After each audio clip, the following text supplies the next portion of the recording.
Robert was sweet while we were dating, but he changed drastically after we got married. He brags about working at a top-tier company and lorded over me and the kids every day. I wanted to continue working after getting married, but Robert and his father, John, ordered me to quit. Reluctantly, I became a housewife. One evening, Robert looked at me and laughed. "You've aged, haven't you? You were somewhat better when we got married. Being a housewife and goofing off has made you age even faster. Using the kids as an excuse to be lazy, it's only natural you'd become worthless as a person. I've had enough. Let's get a divorce." I blurted out, and Robert gave a sleazy grin. "Raise the 4 kids on your own. I won't help you at all." I almost laughed. Had he ever helped before? Thinking that I'll be rid of the noisy bunch makes me feel refreshed. I'll get the divorce papers from the city hall and slam them on him. "You can say whatever you want for now. Enjoy it while it lasts." I'm Scarlett, a 50-year-old housewife. I met Robert through my parents and married him 30 years ago. His verbal abuse has worsened over the years, and it's been a constant headache. It wasn't like this when we were dating. Robert, who graduated from college and works for a top-tier company, often talked about his job during dates. I didn't understand all the jargon, but I thought he was serious and passionate about his work. Having lost my dad in my childhood and seen my mom struggle, I wanted to marry Robert, who had a stable job to give her peace of mind. Growing up, not having my mom around was a big deal for me. On the contrary, Robert was raised by his dad after his parents divorced when he was a teenager. Not knowing my own dad, I was thrilled to have someone I could call Dad, even if we weren't blood-related. I had hoped we could get along just like a real dad and daughter. But that hope was quickly dashed after getting married. I found out that Robert was completely under John's thumb. Many of Robert's relatives are not salaried workers, but run their own businesses or restaurants, and John also started his own business. Robert deeply respected John. "I got into a famous university and joined a company because I followed Dad's advice," he often said proudly. Since the divorce from Mom, Dad raised me while expanding his company. He's an amazing man. Yes, he is. I'll make sure my son studies hard and gets into my alma mater's high school and college. I worked in Dad's company for a while, but had to change jobs due to an injury, causing trouble for Dad. So, if I have a son, I plan to make him the successor to Dad's company. That's thinking too far ahead when I'm not even pregnant yet. Before we had kids, I could listen to him and laugh it off, but after giving birth to girls in succession, Robert and John gradually started to treat me coldly. When our 3rd daughter was born, John visited the hospital room, looked disdainfully at the baby sleeping in the bed, and clicked his tongue. "Another girl?" "Hey, Robert, you've got a failure for a wife." "I'm sorry, Dad." "Scarlett, if the next one's a girl too, we're getting a divorce. A wife who can't produce an heir is useless to us." Exhausted in bed after a difficult birth, I couldn't stop crying at their cruel words. The thought of divorce crossed my mind then. Later, when our son Thomas was born, John doted on him. Robert, John, and Thomas would go out to see animated movies, buy toys, and John would give Thomas an allowance, leaving Thomas confused and the daughters complaining to me about John. Every time I slightly burnt the food or a speck of dust fell after cleaning, Robert dramatically lamented and mocked me. "If this were your job, you'd be fired immediately. It must be nice for women to be supported by their husbands and laze around at home all day. I wish I could just play with the kids and slack off every day too." Hearing this always made me angry. I had wanted to continue working, but right after getting married, I was ordered to quit by Robert and John. "Are you sure you can do your wife's duties perfectly? If you're going to slack off, quit your office job. That's right. You have to take care of me and do the housework perfectly. You don't need to work with my salary being enough to live on." I was appalled by their outdated attitudes, but I didn't want to argue with my husband or John as a newlywed, so I obediently complied. After Thomas started elementary school, I tried to re-enter the workforce as a full-time employee, but was rejected everywhere. The reason was always the same. Having 4 children, they assumed I'd likely take time off for sickness or other issues. That's pretty much the reason everywhere. Reluctantly, I became a housewife, and Robert treated me like a servant, constantly finding faults and criticizing me as a useless housewife. He used his busy job as an excuse to dump all household chores and parenting on me. I didn't mind handling the housework since I was a housewife, but whether I was sick or sleep-deprived after childbirth, he acted as if it had nothing to do with him, showing no support at all. Recently, I've been sleep-deprived because of the baby's night cries. "Robert, you're off tomorrow, right? Could you take care of the child for one night?" "Huh? I finally get a day off. Don't ruin my precious holiday. Taking care of the baby is a mom's job. You can at least handle that much." When I was at my limit after days of only 2 hours of sleep and asked Robert, who was laughing loudly at a video with a beer in hand, for help, he yelled at me. "Another day," he said. "You want to consult about the kids? You're an adult. Think and decide for yourself. You're a veteran, having raised 3 already. Don't rely on others." And if he came home to find children's toys scattered on the floor, he'd immediately get in a bad mood. When I'm tired and come home to see the house in a mess, I lose the will to come home. "You've been home all day, right? It should be clean."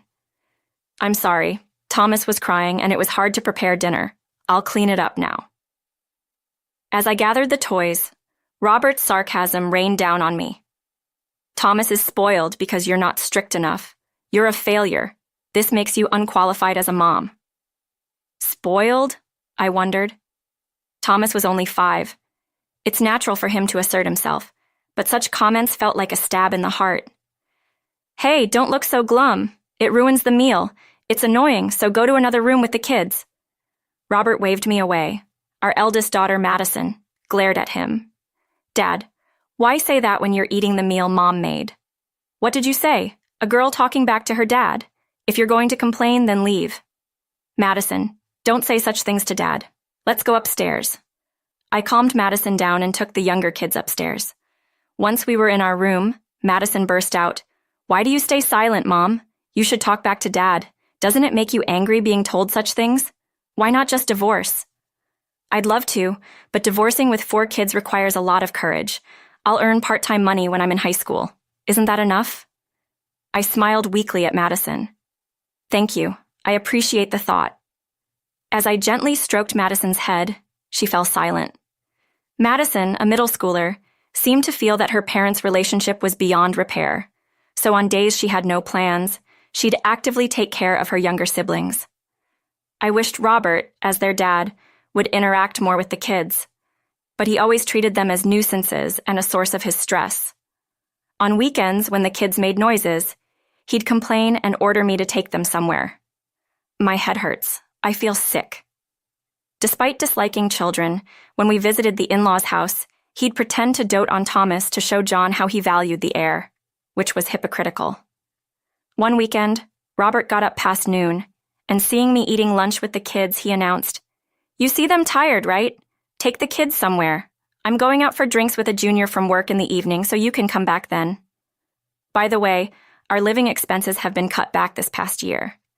"Can we return to the original amount?" I asked timidly. Robert's eyes narrowed. "You can manage with $300 for food and living expenses. As a housewife, you should be able to budget better. Can't you do that without a college education?" $300 is impossible. Your salary must have increased with all the overtime and weekend work, right? Why are the living expenses being reduced?" When I questioned him, Robert became furious. "Shut up. How I spend my salary is my business. How dare a housewife argue with me? Who do you think provides for this lifestyle?" I gave up arguing with Robert. I couldn't rely on him anymore. While the kids were at school, I studied and earned qualifications and secretly started working remotely. One evening after a while, Robert came home reeking of alcohol and laughed when he saw me. "I thought you were some old lady, but what a surprise. You're Scarlett. Welcome home." "You've drunk too much. Just leave me alone, but you've really aged. You used to look a bit better when we got married." I was furious. Due to the reduced living expenses, I've had to switch to cheaper cosmetics recently and haven't bought any new clothes in a year. Meanwhile, he frequently buys new suits and ties, goes out drinking every night under the pretense of treating his subordinates, and purchases brand-name shoes and watches. With a trembling voice, I clenched my fist and retorted, "I want to dress up beautifully too, but you're the one not giving me any money." "Robert, don't blame others. It's because you're lazing around as a housewife that you age faster," Robert mocked loudly.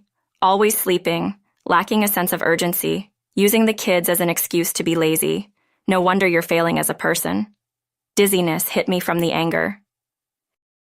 Who was it that ordered me to become a housewife despite wanting to continue working? I've had enough.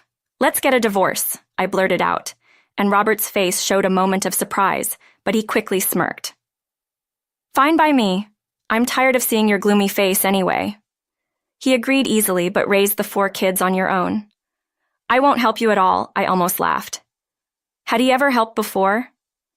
It's always been just me raising all 4. Thinking of getting rid of the noisy bunch is refreshing. Too absurd to respond, I headed for the entrance. I'll get the divorce papers from the city hall and slam them on him. Turning my back to Robert, I smirked defiantly. You can say whatever you want for now. Enjoy it while it lasts. When I handed the signed divorce papers to Robert, he took them with a half smile. Are you sure? Don't come crying to me with regrets. Can you manage with 4 kids? You've been living off me. As I urged the kids and packed up for the move, he lounged on the sofa, taunting in a mocking tone. Your mom says she works, but it'll be tough for an old lady to support all 5 of you. Ready for a poor life together? Even if you try to work, you'll get rejected because of the kids. Actually, I've started remote work. I have savings from before I was married, and we can manage if we don't live luxuriously. What if you started working? Why didn't you tell me? You were always too tired or telling me to take the kids somewhere because we were too noisy. You never listened to me properly. Well, whatever. Your salary is probably way less than mine. Don't beg me for help. Ignoring Robert's sarcasm, I silently packed our belongings into cardboard boxes. The movers will come in 3 days to pick up our stuff, so leave it as is. Please take care of the divorce papers. Got it. Do whatever you want. I called the movers, took only the essentials and valuables, and drove to my parents' house. I planned to stay there for a while and look for a new place once things settled down. I briefly explained the divorce to the kids while packing, but in the car, I went over the situation again. Sorry it's so sudden, but we'll be transferring to a new school starting next week. I'm sorry, everyone. Yay, I love Grandma, so I'm excited. It's not far by bus. We can still play with our friends, so it's all good. The kids tried to cheer me up by acting excited, nearly making me tear up. Won't you miss living with Dad, Thomas? Not really. Dad doesn't like us, right? Thomas pouted. He always yells that we're noisy or annoying when he's home on the weekends. He doesn't play with us or listen to us. I didn't like being around him. Right, we all felt that way. Mom, the kids agreed, filling me with regret. I should have made the decision to divorce sooner.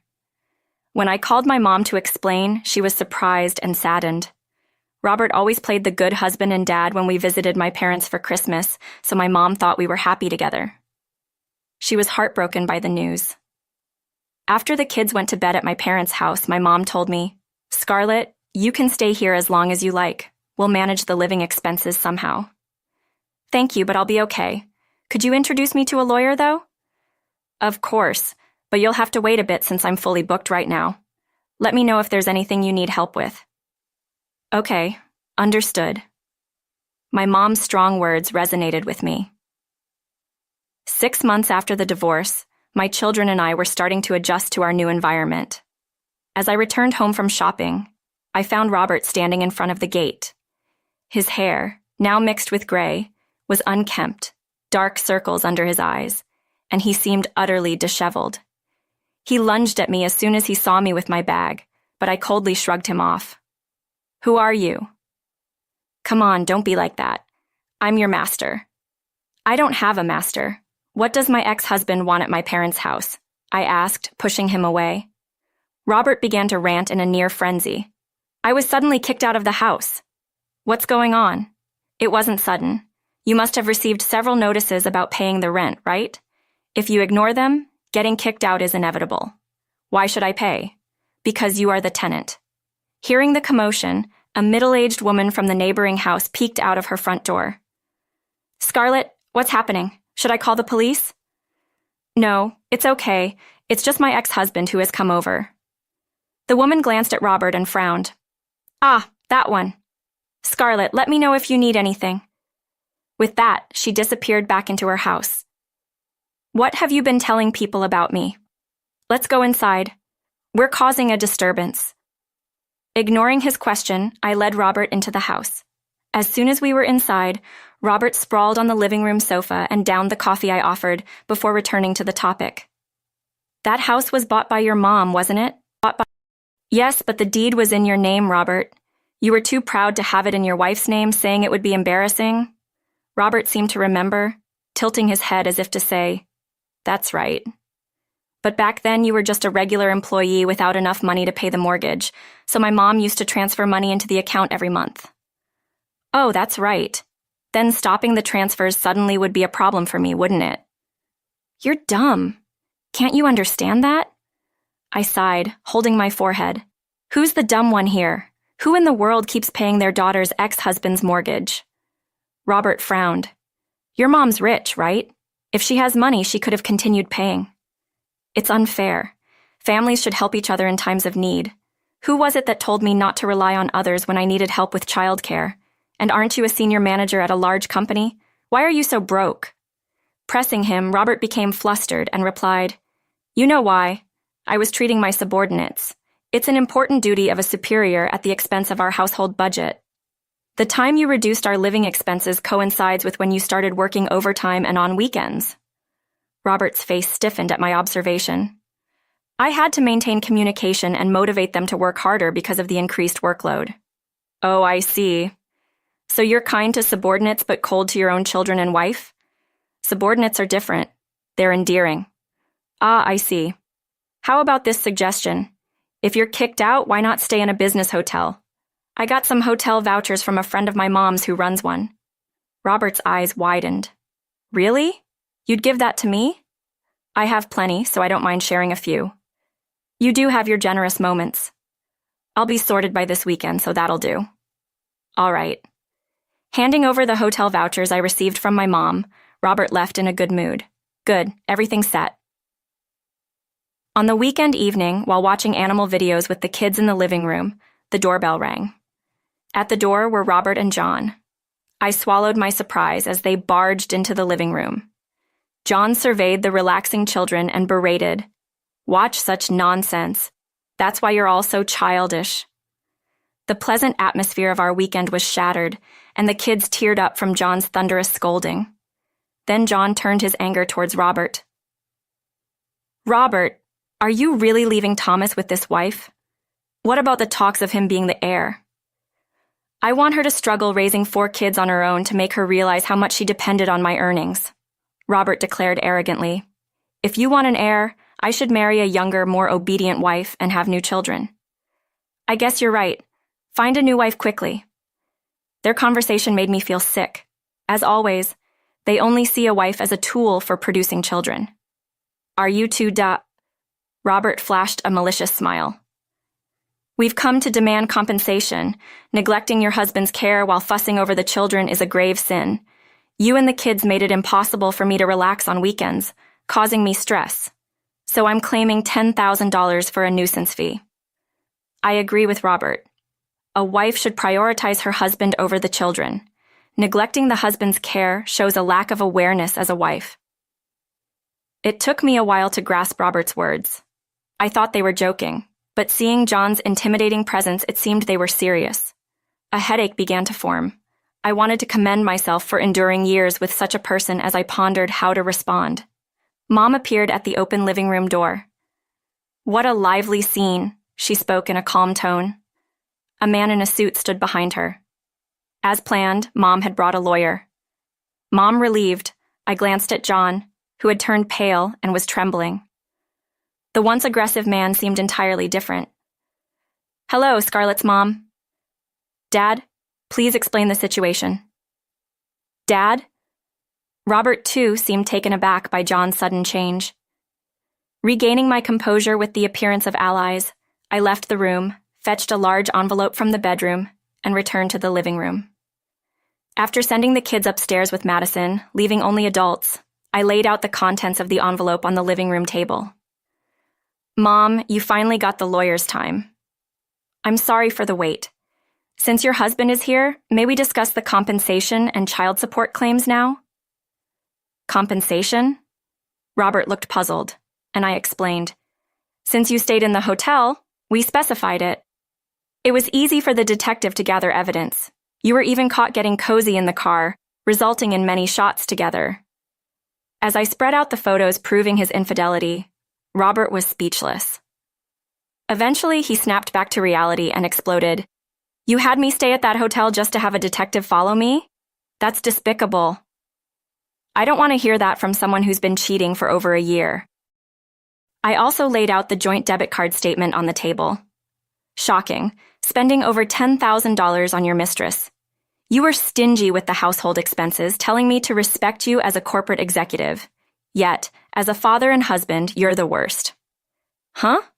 What's wrong with spending my own salary on myself, right, Dad? After a silence, John spoke softly. So, it wasn't you, but Robert who was having the affair. That's right. She's making a big fuss over a mere affair. Truly a worthless wife. John glared sharply at the carefree Robert. You damn liar! John suddenly exploded. I tentatively asked, What did you hear? John, with a displeased look, explained. Robert told me that you were the one cheating, neglecting the kids and housework, dumping everything onto him. He also told me how you threatened to take the kids and leave. He came to ask me for help. What? That's all lies. Would you like to hear the recordings of Robert with his mistress or the verbal abuse towards me and the kids? No, I'd rather not. Just like your mother, you're hopeless, John muttered irritably. Then, after a moment of contemplation, he abruptly apologized deeply in front of me and my mom. Scarlett, I apologize for not investigating thoroughly and believing my idiot son's story. Please forgive me. Why the hell are you apologizing to them, Dad? Apologizing to women is shameful. Stop it, Robert said discontentedly, to which John hurriedly explained, Listen, you should apologize sincerely too. Scarlett's mom is a great benefactor to our family. What? Didn't you hear from your brother last year? His company was about to go under. I think I heard something about that. Scarlett's mom bought his company last year and became the new president. Thanks to her, the business was turned around. If she pulls her investment now, even our group company will be hit hard. Upon hearing John's words, Robert seemed to finally grasp the situation. His defiant demeanor shifted to one of panic, and he knelt beside John. I'm so sorry. It's all right. I wouldn't ruin your uncle's company over something like this. But Robert, you need to take responsibility, Mom said with an angelic smile. The mistress was your subordinate. I know the president of Robert's company. I've informed them about what happened. Starting next week, you're being relocated to a remote island. Such a shame, just after you worked so hard to become a manager. Well, do your best at your job. Robert, looking up, began to cry like a child. It's his own fault, I felt refreshed, looking down at Robert. Later, with the lawyer present, we proceeded with the divorce formalities. A completely deflated Robert agreed to pay in full the compensation and the misused savings from our joint account, as I had demanded. Mom, as she declared, informed Robert's boss about the affair through a mutual acquaintance, and the boss, being a devoted husband, was furious. Robert's mistress resigned voluntarily, and Robert was sent to a branch on a remote island, as I had demanded. I also received compensation from the mistress in a lump sum. Upon learning that Robert had fallen from his elite path, the mistress quickly dumped him, vowing to start over at the branch. Robert, however, faced ridicule for the reason behind his demotion, and feeling unbearable, quit the company, burdened with a huge debt from repaying me and monthly child support payments. Robert is now working multiple part-time jobs from morning till night, estranged by John, and living a lonely life in a dim apartment. Meanwhile, John, having angered my mom, faced cold treatment from relatives. After employees complained about his tyrannical behavior, he faced a strike leading to his company's collapse. Now, he's working part-time at a restaurant, berated by a younger manager. While Robert was preoccupied with his affair, I saved money through remote work and bought a second-hand house with it, moving in with my children. Shall I buy your house back? But the memories were too unpleasant, and I had no intention of returning. The children, now free from Robert and John, are noticeably happier and more comfortable.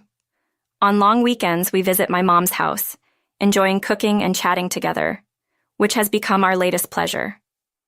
I plan to continue remote work, and once Thomas is a bit older, look for a full-time job again.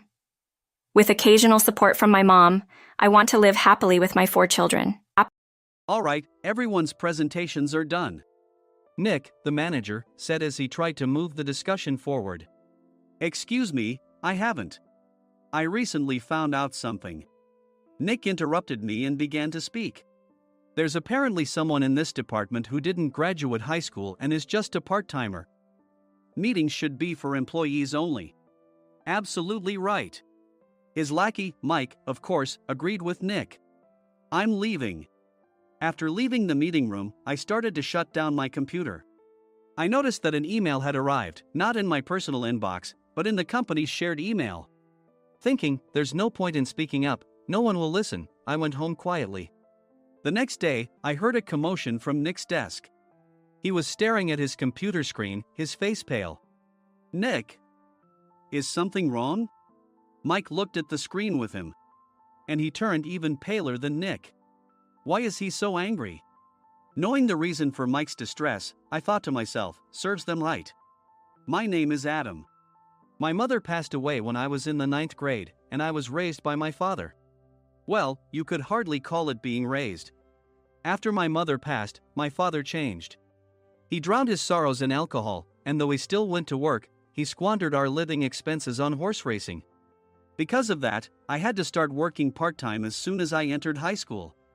Every month, I went to the convenience store with bills in hand that couldn't be auto-deducted from my father's account. Even though I endured it because I didn't want to be alone, I reached my limit in my 2nd year of high school and dropped out. I found a live-in job at a distant inn. Thank you for everything. The day I left home, my father, still staring at the TV, spoke. Take care. That was our last conversation. Back then, 18 wasn't the age of majority, so I needed my father's permission to work, and I couldn't hide my place of employment.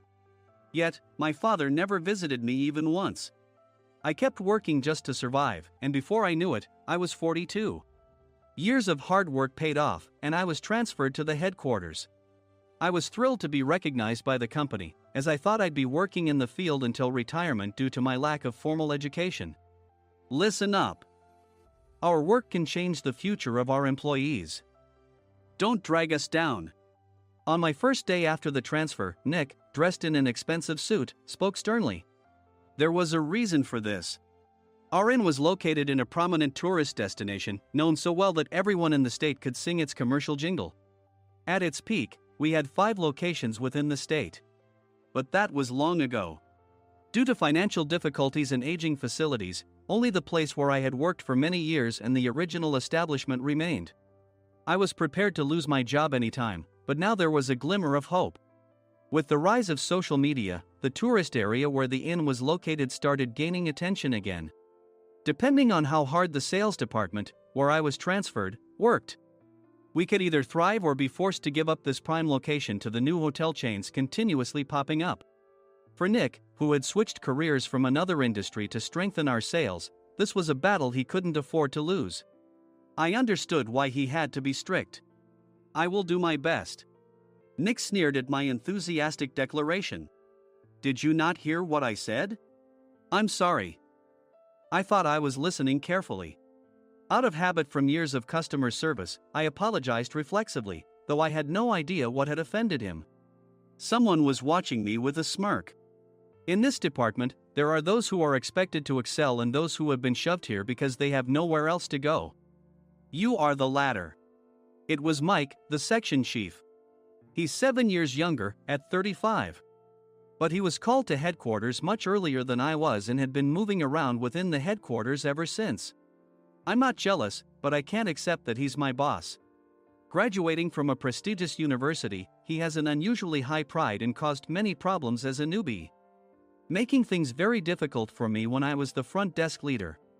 When I found out Mike was transferred to the sales department a month before me, I was disheartened. Mike is right. With just a middle school diploma, there's not much you can do. Don't even think about achieving results. As if I didn't exist, Nick remarked, I'm thirsty.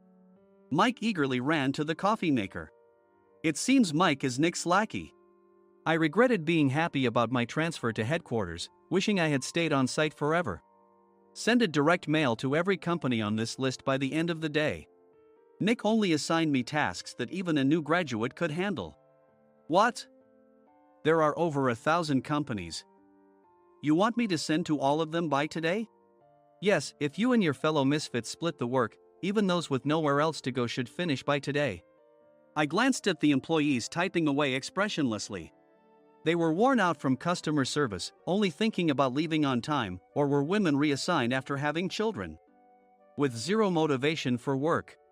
Even Sam, a new graduate from the same university as Mike, who was supposed to be among the expected achievers, had no enthusiasm for the job.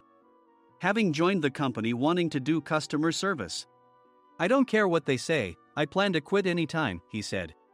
Only Nick and Mike were highly motivated, making all the decisions between the two of them. I originally only wanted to work at the inn to survive and had no particular attachment to this job. I swallowed my words, thinking I had no right to reprimand them. About a month after the transfer, Nick told us with a frustrated look. To commemorate the 50th anniversary, we've decided to create a plan exclusive for one group per day. Originally, Mike and I were supposed to come up with it, but our president, Mr. Thompson, insists on hearing everyone's opinions. So, you all get a chance. As Nick explained, Mike began handing out prints. Make sure not to embarrass Nick. If your ideas are half-baked, you'll have to redo them. It seemed that they had printed his handwritten notes by Mr. Thompson, which included several questions and a section for free responses. It made sense why Nick had to seek our input, given that all responses had to be submitted to Mr. Thompson. We were given a week to think about it, and a meeting was scheduled to compile our ideas. My plan is to let guests enjoy both the old and modern America. Nick began the presentations. Guests would watch a master confectioner at a nearby traditional sweet shop make sweets in front of them. The welcome drink would be premium tea in a bottle. Nick's plan was certainly attractive. After his presentation, Nick called on us to present in the order we were seated. Just as I stood up for my turn. All right, everyone's presentations are done. Excuse me, I haven't. I recently found out something. Nick interrupted me. There's someone in this department who didn't graduate high school and is just a part-timer. He was likely talking about me. I joined the company as a part-timer and was made a full-time employee when I turned 20. That was 20 years ago, so Nick and Mike probably had no chance to know until recently. Meetings should be for employees only. Absolutely right. After that, Nick kept creating opportunities to solicit everyone's opinions, purposefully excluding me from speaking. The meeting unexpectedly heated up and went past the scheduled end time. A few people asked to leave, and the discussion continued with the remaining few. Still here? Normally, you'd leave in that situation. Though I had no attachment to the job initially, hearing kind words from customers made me want to make them happier. For someone like me, with nowhere to go, the inn was my home and customer service was my life. I felt pathetic about my current self. I'm leaving. I left the conference room and started shutting down my computer. I noticed an email had arrived, not in my personal inbox, but in the company's shared email. Thinking no one would listen to what I had to say anyway, I quietly went home. The next day, while preparing the DM as instructed, I heard a commotion from Nick's desk. In his haste to stand up, he hit his knee on the desk. He stared at his computer screen, his face pale. Nick! What's wrong? Mike, thinking he should be the first to rush over, approached Nick while still wearing his coat. He peered at the screen with Nick. And he turned even paler than Nick. Why is he so angry? Who is responsible for this company? Nick, more irritated than ever, asked, and Mike answered without checking. Probably Sam. Sam wasn't there because he was attending a morning training session for new hires. Nick gave up on getting angry and returned his gaze to the screen. They were looking at an email that arrived right after the end of the working day yesterday. Apparently, no one, including me, had checked it before leaving. The email was from a large company that used us for their annual employee trips. The president and executives of that company also frequently used our services personally. President of the company, Mr. Mason himself had declared that neither he nor his company would ever use our services again. Well, some companies cancel their employee trips or stop using our services due to financial struggles. Let's just move on. Mike kept wiping the sweat from his forehead with a handkerchief. Knowing why Mike was so agitated, I quietly watched their interaction. Do you know how much revenue we get from that company? We can find other guests to fill the rooms, but we'll lose the banquet costs, gift shop revenue, rental car fees, and more. Moreover, the gifts were supposed to be prepared by the traditional confectionery shop involved in Nick's proposed plan. If it's known that we incurred such a huge loss at this critical time, Nick's position in the company would be jeopardized. Nick took a deep breath, seemingly trying to calm himself. All right, Mike. Go to New York right now and apologize to Mr. Mason. What? You're coming with me, right? I have urgent work to do. I trust you, which is why I'm entrusting this to you. Please. Mike, believing Nick's sincerity, agreed with a determined look on his face, saying, yes. That's Nick for you. Even if Mike went to apologize, Nick would shift all the blame onto him if the client didn't change their mind. Well, it was Mike's fault to begin with, so it served him right.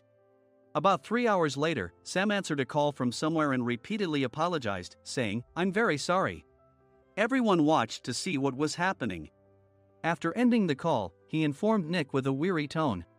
When Mike arrived at the client's company, he only made things worse, further infuriating Mr. Mason. He was demanding, get his boss here immediately. It was no wonder Sam was exhausted, dealing with such a call right after returning from training. What is that idiot doing? All right, Adam, you're coming with me. If sacrificing Mike didn't work, then I must be next. Normally, I'd want to refuse at all costs, but I saw an opportunity in this situation. If I can be of assistance, I'd be happy to join you. I immediately followed Nick, and we flew to New York. When we introduced ourselves at the reception, it became clear how serious the situation was, as the receptionist personally escorted us to the president's office. Angry voices leaked through the door, making both Nick and me uneasy. Excuse me. I'm Nick, the supervisor. I understand my subordinate has caused you trouble, and I deeply apologize. Nick, with his experience in the corporate world, knew enough to offer an apology before excuses. However, his customer service skills left much to be desired.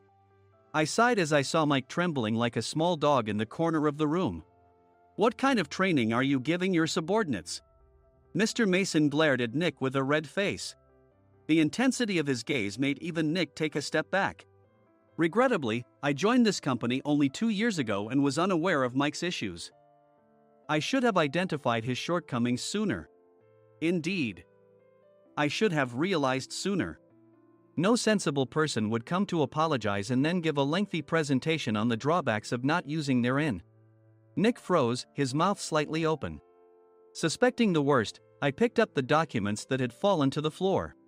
It seemed Mike hastily prepared these documents on the plane, listing the disadvantages. Disadvantage 1: if you change the venue for the company trip, employees might suspect it's for cost-cutting reasons, leading to a negative impression. Reading it aloud half-jokingly, Nick snatched the papers from my hand and checked the contents with a furious expression. Among the stack of documents was a receipt from a nearby convenience store's copy machine. I felt a pang of dread, hoping he hadn't shown the receipt as well. What do you think he said when I asked what kind of nerve he had to do this? I'm very sorry. Faced with the dire situation, Nick must have thought there was nothing left to do but apologize. In a voice smaller than I'd ever heard from him, he uttered words of apology. He said, I'm a Harvard graduate. I don't believe I said anything wrong. Mike, what have you done? Forgetting his plan to pin the blame on Mike, Nick yelled loudly, even in front of Mr. Mason. I didn't do anything wrong. You're still saying that? Look at him. Mike pointed at me with a shaking hand. I was assigned to headquarters in my 20s and now I'm a section chief. This guy only made it to headquarters at 42. Everything I've done proves I was right. So why are we losing the contract? Having said his piece, Mike collapsed to the floor. Of course. You were sent there because you had nowhere else to go. Mike never expected to hear such words from someone he looked down upon. He lunged at me, and Nick hurriedly stepped in to stop him. Mr. Thompson told me Mike is a quick thinker, and to take good care of him. There's no way he was pushed aside. Don't make things worse here. He didn't say quick thinker, he said only quick-witted, didn't he? I don't remember that part. I recalled the many troubles Mike caused when he was a newbie. When Mike was on the front line, his pride was so high that he never apologized to customers. Customer service, especially in our job, doesn't work alone. It brings both good and bad situations. If the front staff or housekeepers made mistakes, or the cleaning company didn't properly clean a room, one had to apologize to the customers regardless of personal fault.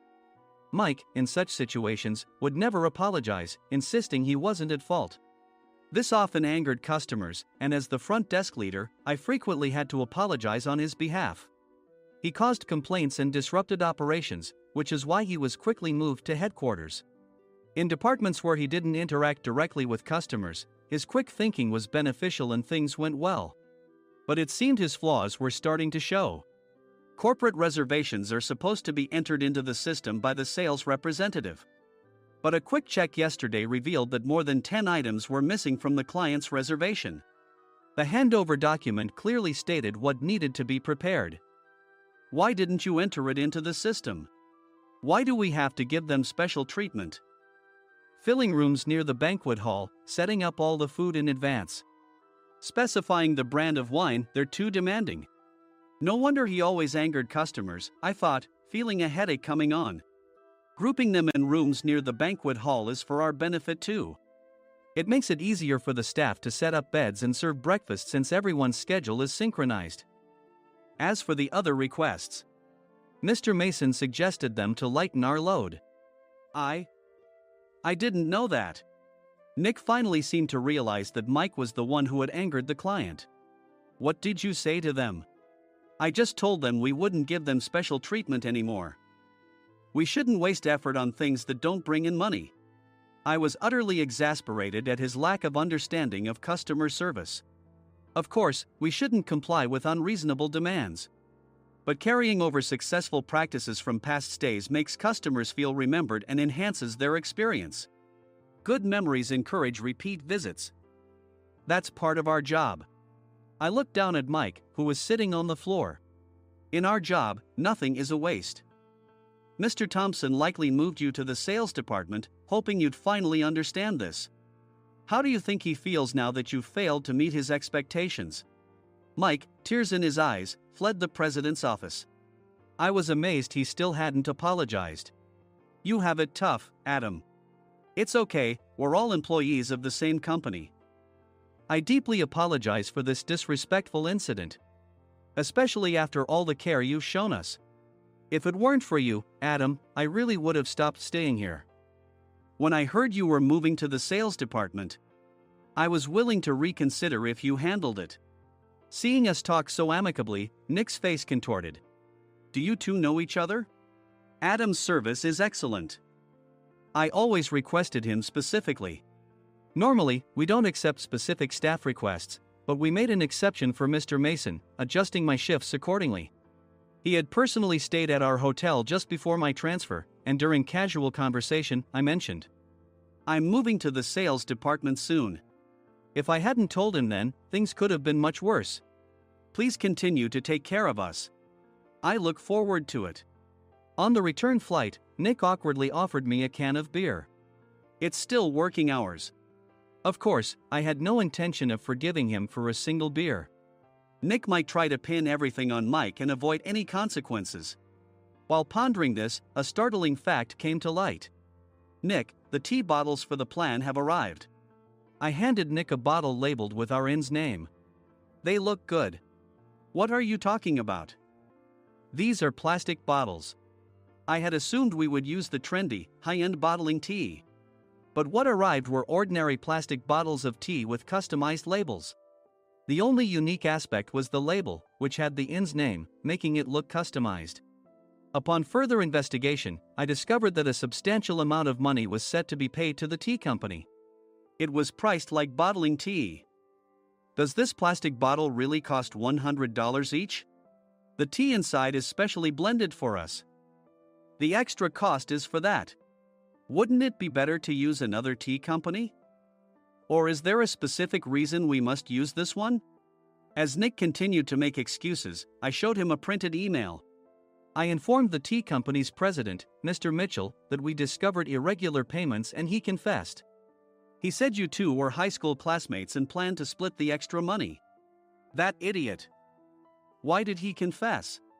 That's not important. You should worry about yourself, this could turn into a police matter. Opening the bottle cap, I suggested. How about calming down with this tea? It supposedly has a relaxing effect. Nick drank the tea frantically. In the following days, decisions were made about their fates. Mike was reassigned to the General Affairs Department, with no chance of transfer or promotion, as per Mr. Thompson's orders. As for Nick, since the payment to the tea company hadn't yet been made, he narrowly avoided legal trouble. Instead, he was encouraged to leave the company, and to avoid further complications, Nick submitted his resignation. Rumor has it that connections between HR departments have made it difficult for him to find new employment. Even though it was good to have those two gone, something unexpected happened in the sales department. Everyone became motivated and united in refining the 50th anniversary plan. In the end, my plan was adopted. We collaborated with the Tourist Information Center to provide personalized guides. The plan, tailored to the number of guests, was truly special for the 50th anniversary. Hey, is Adam's family coming to stay? I immediately booked that special plan for my family. Sam noticed it on the reservation list and quickly picked up on it. Yes, I'm inviting my father. That's great. I might invite my parents too. I lacked the courage to face my father just as Adam. But here, with the confidence Mr. Mason praised, I felt ready. The 50th anniversary plan was a perfect opportunity to reconnect with my father. I hoped to bring back the days when we could laugh together as we once did.